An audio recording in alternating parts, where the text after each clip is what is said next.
Unsolved Mystery.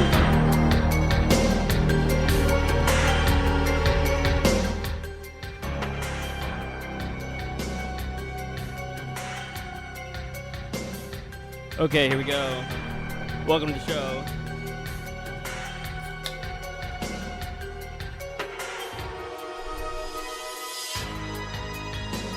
Let's get going. A lot of weird shit. Oops.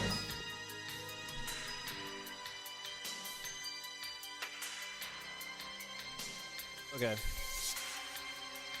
So I'd like to start by saying a lot of weird shit has been going on. Sorry. Let's start with the weirdest of the weird, shall we?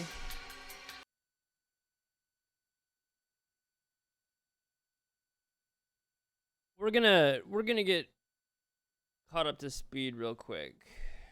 Let's see. I think. Oops, homeless man stabs woman. That's not good either. Okay, so I've already screwed up somehow. Hold on. Wait, what is going on? All right, hold on. Music break.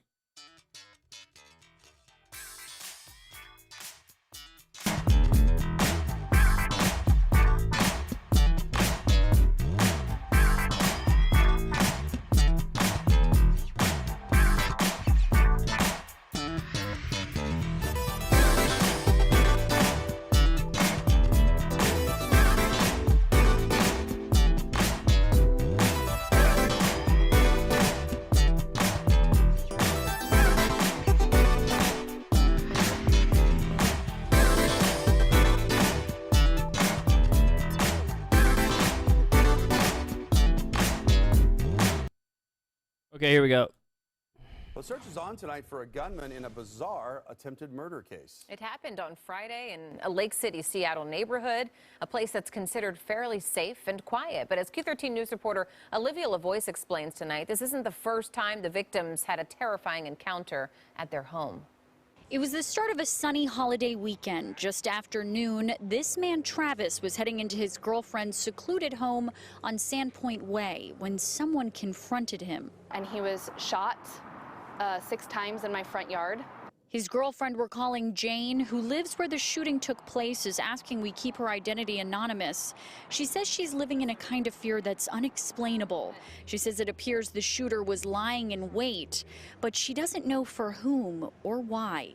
All of that definitely goes through your mind, you know, of the safety of the people that you love, your children that you have to protect.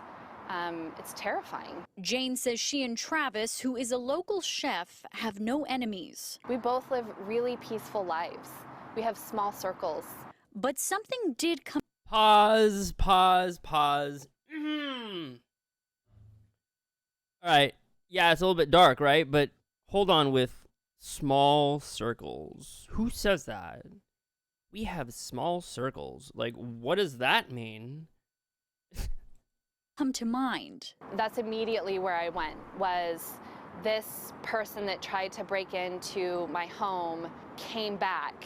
Jane says just 10 days before the shooting, she and Travis had a horrifying encounter with a masked man. Okay, I need everyone to really pay attention to what she says and just watch or listen carefully. And wearing gloves, dressed all in black at her home. We were having coffee on the couch.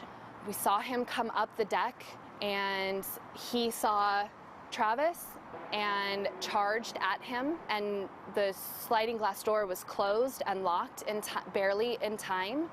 He continued to pound on the glass until we showed him that we called 911. And it was only then that he jumped off of the deck and ran away. SPD confirms they were called to investigate. Jane's home is secluded, barely.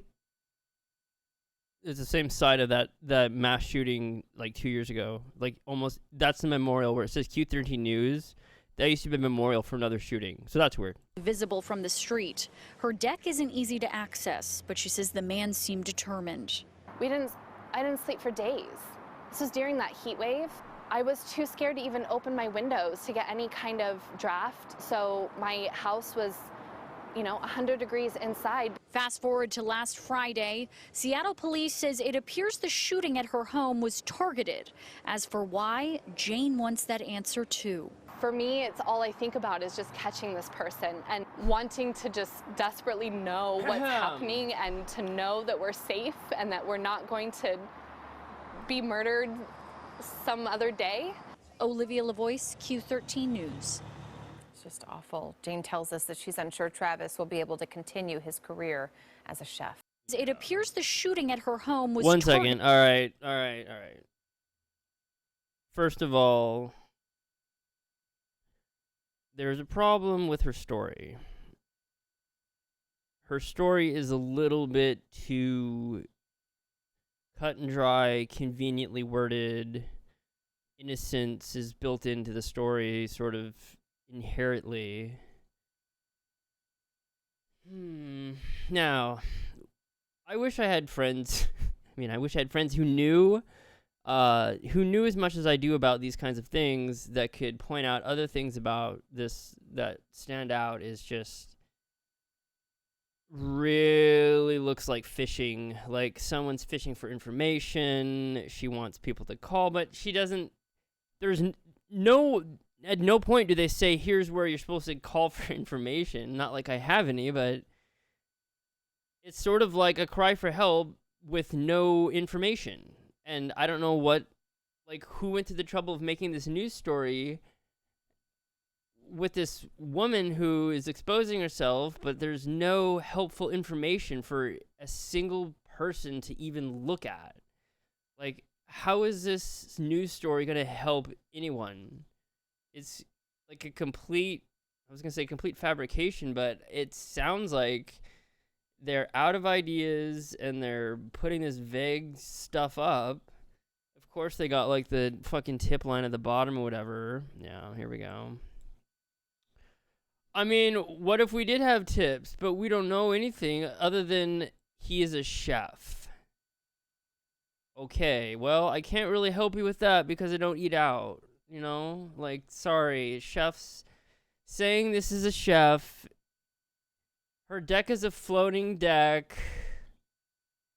Come on, you guys. You really want to feed us this bullshit? Now she wants peace of mind. Well, how are you going to help her get peace of mind? You're just throwing this random, scary fucking story out there. It sounds fucking terrifying. All right, well, down the rabbit hole we go. Here's the fundraising fund. Already, I have a bad feeling that there is so much information that we're being, there's no way we're getting information that's, I don't like this. I don't like the look of this situation. Was he a skinhead with a bunch of tats?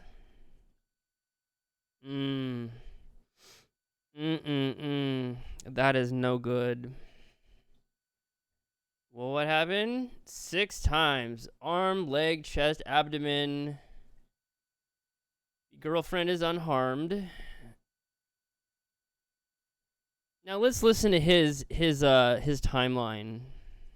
Says he's unarmed. Well, there's a stupid move.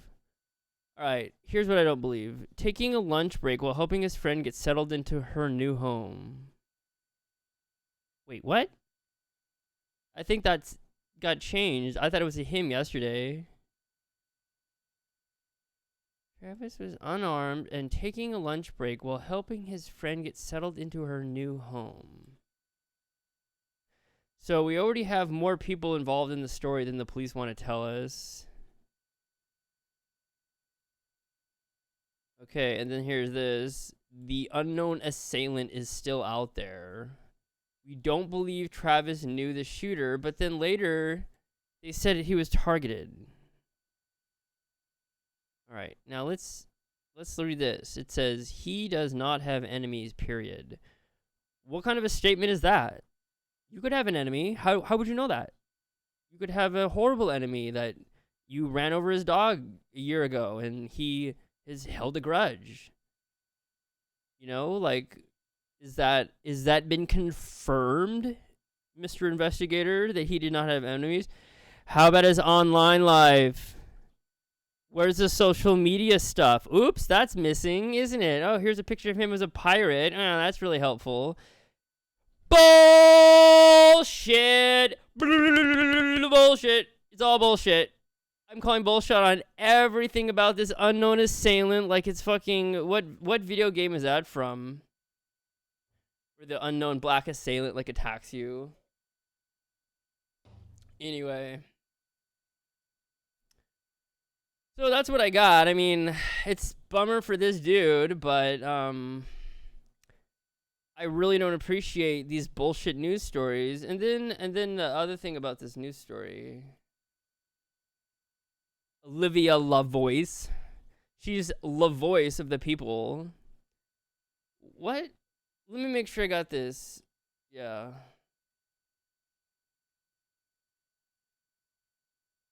Does something like strike you as weird about her?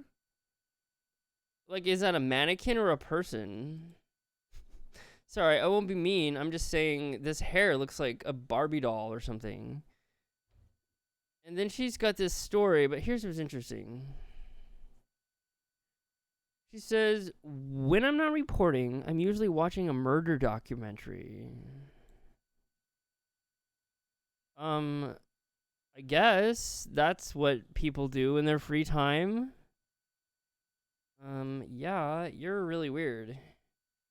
All right, well that is today's Seattle Unsolved Mystery.